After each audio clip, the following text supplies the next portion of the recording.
बिस्मिल्लाहिर्रहमानिर्रहीम। आज एक और ज़बरदस्त सी रेसिपी लेके आई हूँ आपके लिए, केक रस की। केक रस बनाना बहुत ही आसान है। अमूमन बाज़ार से ही हम लेके खाते हैं, लेकिन ये बहुत आसान है बनाना, इसलिए मैं आपको ये घर पे बनाना सिखा रही हूँ।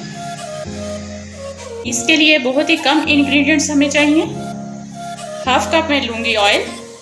ऑयल में यूज़ कर रही हूँ, वैसे ये बटर में भी बनाते हैं, लेकिन मैंने कोशिश वही की है कि जो आपके घर में चीज़ें मौजूद हैं मैं उन्हीं को यूज़ करूँ। हाफ कप ऑयल लिया है, 3 इसमें अंडे जाएंगे, 1 कप इसमें शुगर का जाएगा। शुगर मैंने अच्छे से पीस ली है। 1 कप मैदे का जाएगा और 1 टेबलस्पून बेकिंग पाउडर जाएगा। एक बाउल लिया है मैंने। सबसे पहले इसमें अंडे डाल देंगे। अगर तो आपके पास इलेक्ट्रिक बीटर है, आप उससे अच्छी तरह इनको बीट कर लें।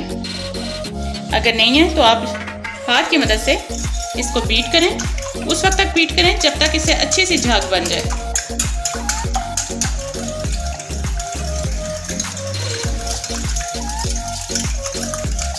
आपको मैं हाथ से इसलिए बनाना सिखा रही हूँ उन लोगों के लिए जिनके पास इलेक्ट्रिक बीटर नहीं है।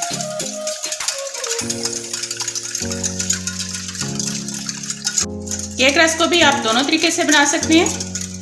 इसको आप चूल्हे पे किसी पैन में भी बना सकते हैं और इसको ओवन में भी बना सकते हैं। आज मैं आपको ओवन में बनाना सिखा रही हूँ।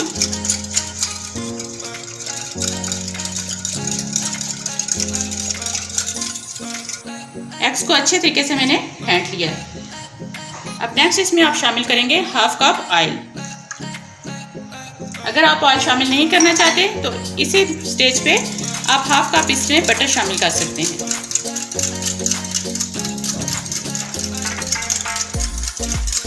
इसको अच्छे से फेंट लें। साथ ही शामिल करूंगी मैं शुगर। शुगर को भी अच्छे से मैंने पीस लिया है पहले।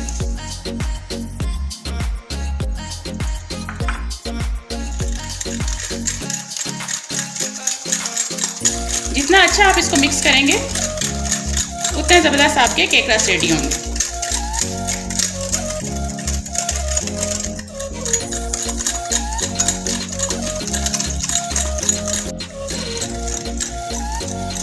शुगर अच्छे से इसमें मिक्स हो चुकी है।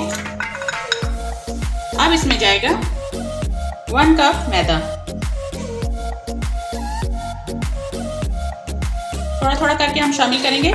साथ ही इसमें शामिल करेंगे 1 टेबलस्पून बेकिंग पाउडर का।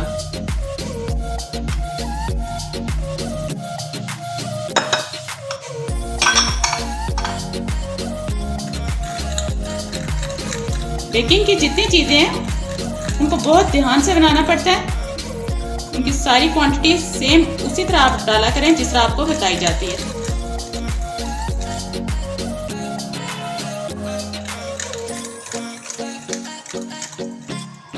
अब साथ ही मैं रिमेनिंग मैदा भी इसमें शामिल कर लूंगी।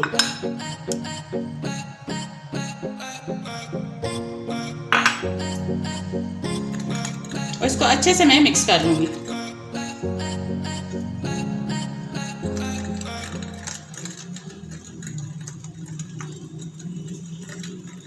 सब मिक्सचर अच्छे से रेडी हो चुका है। अब इसमें जाएगा food colour, yellow food colour.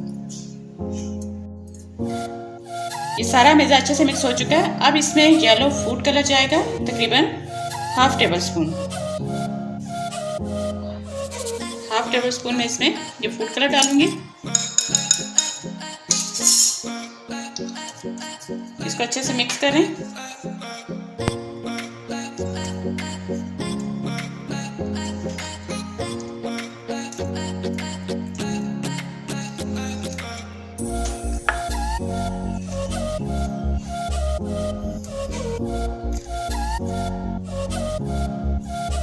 अब एक मोल्ड लूंगी।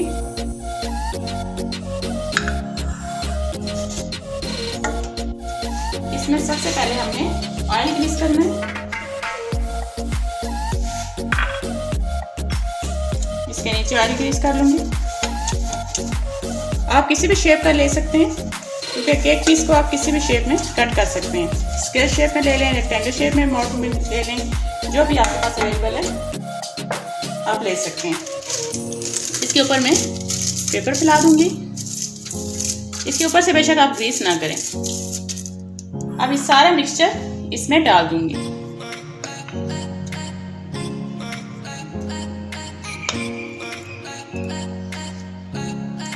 सारा मिक्सचर इसमें मैंने डाल दिया। इसको हल्का सा आप टैप कर लें ताकि ये इक्वल हो जाए। ओवन को मैंने प्री हीट कर लिया। अब मैं इसको ओवन में रखूंगी तकरीबन 40 मिनट्स के लिए। इसको मैंने ओवन में रख दिया। 40 मिनट बाद इसको चेक करेंगे, इंशाल्लाह ये अच्छे से बेक हो चुका होगा। 45 मिनट के बाद ये केक रेडी हो चुका है। अब मैं इसको सांचे से बाहर निकालूंगी। देखें, इसको मैंने सांचे से बाहर निकाल लिया है। इसकी बैक साइड है, माशाल्लाह से बहुत ज़बरदस्त रेडी हो गया। अब ये बटर पेपर आहिस्ता आहिस्ता इसका मैं रिमूव कर दूंगी। बटर पेपर इसका रिमूव हो चुका है, बहुत ज़बरदस्त रेडी हुआ है ये। अब केक पीस साइज में इसकी हम कटिंग कर लेंगे। बिस्मिल्लाहिर्रहमानिर्रहीम। बहुत एहतियात से ऐसे इसकी आपने कटिंग करनी है।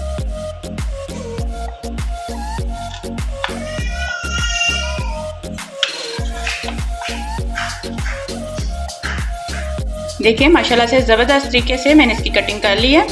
इसकी एक साइड देखें आप, बिल्कुल क्रिस्पी है। अगर तो आप चाहें तो इसकी यही लेंथ रहने दें। अगर आपको शॉर्ट चाहिए तो इसको सेंटर से हम हाफ ऑफ कर लेंगे। मैं इसको सेंटर से हाफ ऑफ कर लूंगी।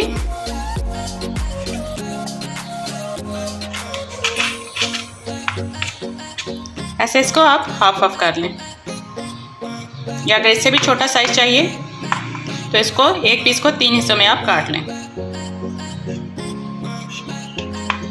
ऐसे सारा मैं कर लूँगी। मिनट के लिए हमने फिर इसको ओवन में रखना है। ये मैंने वैक्स शीट बिछा दी। इसके ऊपर ये पीसेस आपने फैला देने हैं। बिस्मिल्लाहिर्रहमानिर्रहीम।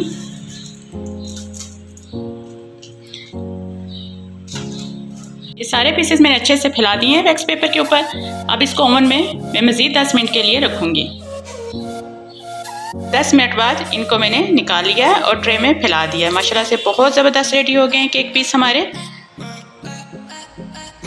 अगर आपको मेरी ये रेसिपी अच्छी लगी है, इसको लाइक करें, सब्सक्राइब करें और शेयर करें।